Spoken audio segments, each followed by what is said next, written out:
Last episode, we rehearsed IonQ's funeral, 3 ways it could disappear. Today we do the exact opposite, we rehearse the coronation.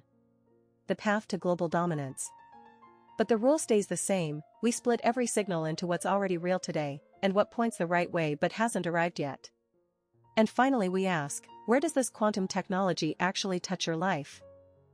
On the S-curve, quantum computing is still in the expert stage. Think 1990s internet, or, in AI terms, somewhere between GPT-2 and GPT-3. There's no quantum product in consumers' hands yet, labs and enterprises reach it through the cloud.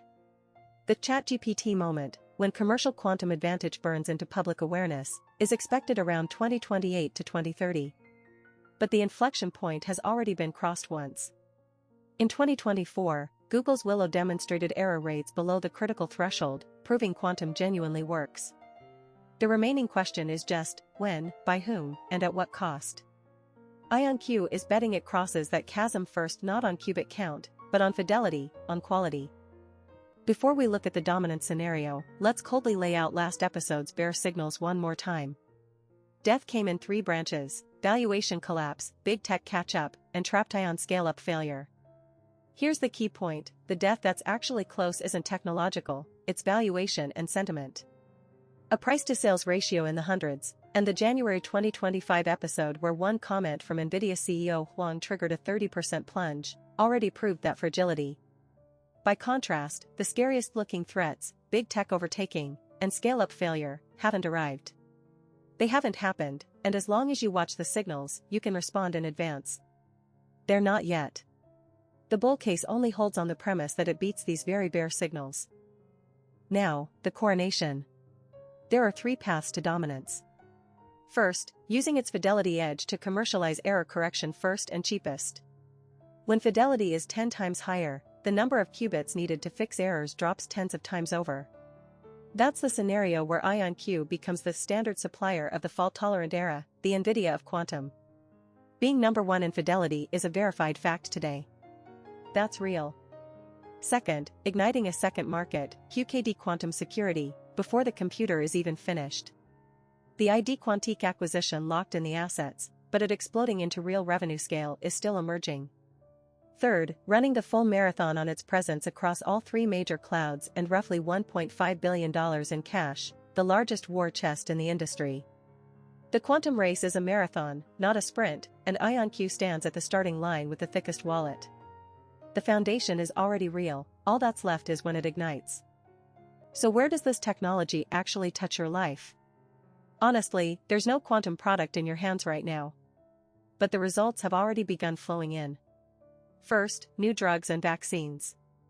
How a molecule binds to a drug is fundamentally a quantum problem, so quantum simulation accelerates the search for drug candidates, shortening the development time of the medicine you'll take 5 years from now.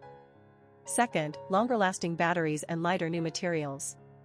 Just as D-Wave demonstrated magnetic material simulation in the journal Science, materials discovery is quantum's first battleground. Third, complex optimization problems, parcel delivery, flight scheduling, your pension portfolio. And fourth, this is IonQ's direct bet, future quantum computers can break today's encryption.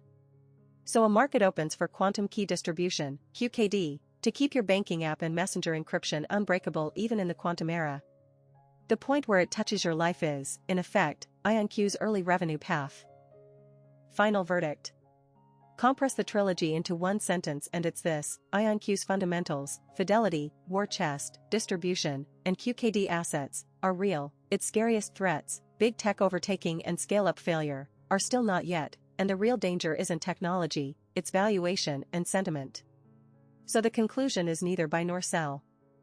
A price-to-sales ratio in the hundreds demands flawless execution, so one small disappointment can have the stock, and at the same time, the foundation of the dominant scenario is laid before the core of the collapse scenario.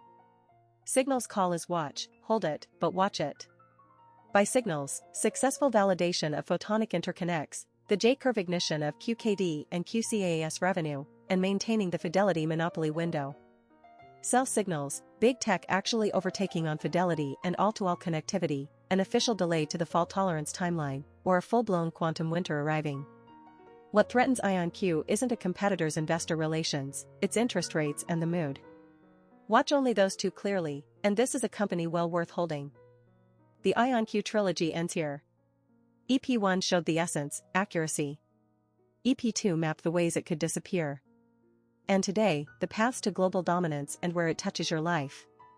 The core message is one thing: don't buy on the word quantum alone, buy on the signal.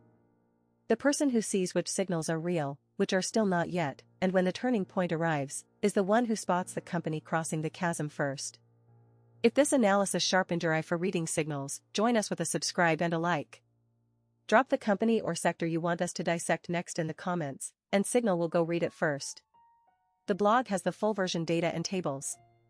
Signal always ends the same way, reading the signal first.